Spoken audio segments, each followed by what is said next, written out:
You need to let your ego die, man. I'm gonna be honest. And I'm gonna tell you why, right? Everybody has that human nature of wanting to be more. I think. I would hope. Like the ego is what's telling you, "Yo, you can do this, bro. You're that guy." Like don't let people say that that you can't do a certain thing, blah blah blah, right? But here's the problem with ego. It gets to a point where you have too much of it. And what's the saying? Too much of anything is a bad thing. Too much water is a bad thing for you, bro.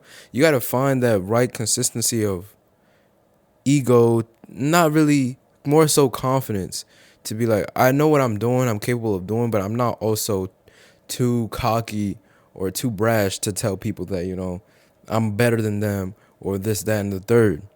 Now, people want to tell me, oh, but the greatest athletes of all time all had egos, massive egos. Tom Brady, LeBron James, Cristiano Ronaldo. In my opinion, it wasn't the ego that got them to where they were. It was the relentless obsession and confidence, really their confidence. There's a difference between confidence and ego, right? Like an ego, your ego is you believe that everything that you've done came from yourself and you alone, right?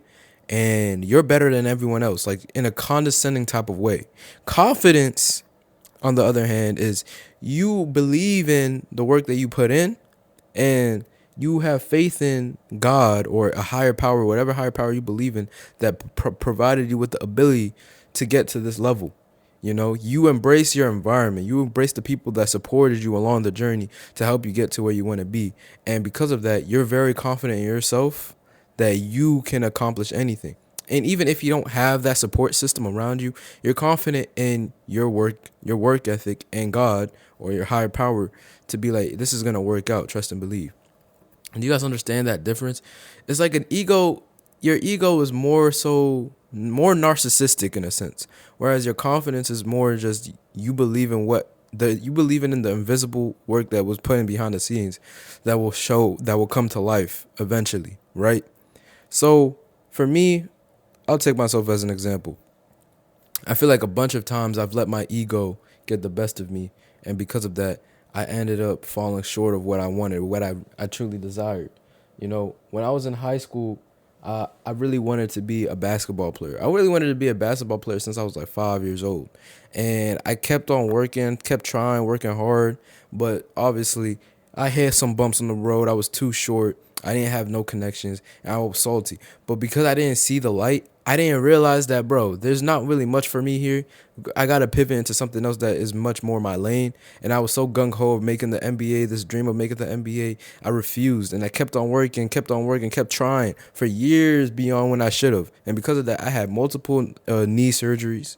I had knee injuries, my bad. I had a surgery on my knee, and I was out for 3 years of my childhood. That was big. You know what I'm saying? And then come high school, by that point, it's like, bro, you're cooked. You know what I'm saying? I got cut from JV sophomore year, and I was like, dang.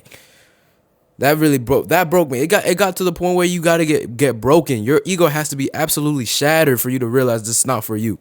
And I realized then, I'm like, dang, all right, let me go into something else. But with soccer. Soccer was quick because I was behind the curve already. So I was like, you know what, man? I'm gonna still try to make a D1, and you know what I'm saying, keep working at it. But as you can see, by the end of my senior year, I realized the end of the road was for me, because I'll be honest, I was on the bench on the high school team. How am I gonna make a D1 if I don't really have anything really going my way for real? So I was like, I'm not gonna waste my time like I did with basketball. I'm gonna pivot quickly because now I'm becoming an adult. I'm 18 years old. I really got to figure stuff out so that my life is set for life, And then that comes into content. My videos, honestly, that's the one where I don't know where I'm at, whether I have an ego or whether I have confidence, because I've been making YouTube videos for 10 years on this other channel that I have, and I haven't hit 1,000 subscribers on that joint yet. And I don't want to blame it on the algorithm, like blame it on these other external things. No. You blame it on no one. No one deserves blame. You just look at yourself in the mirror, criticize what you've done, what you've done right, what you've done wrong, and you adapt. That's why I started this new channel, because I realized I feel like my old channel was too scattered around. It was videos from when I was 10 years old to when I'm 20 now.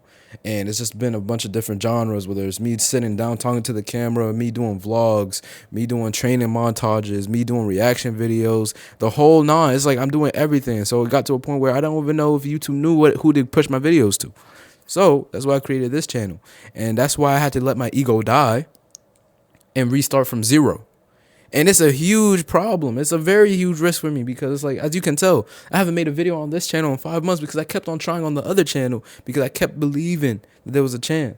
But honestly, it gets to a point where you're like, yo, bro, you got to take the risk because what's the worst that can happen? You know what I'm saying?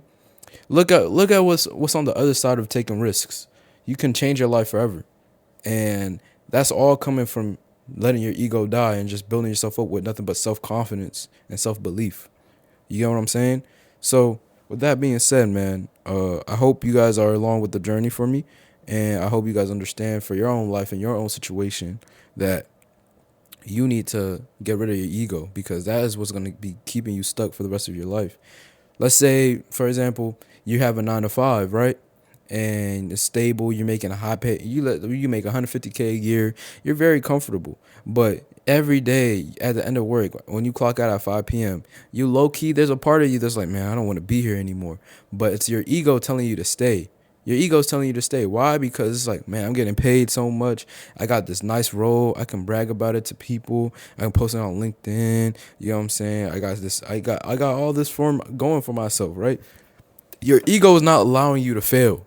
Your ego is not allowing you to try other branches, other avenues that might be more fulfilling for you in your life because you don't want to be looked at as a failure. You don't want to be looked at as someone who is just not going anywhere or is just failing or and stuff like that. And that's the problem.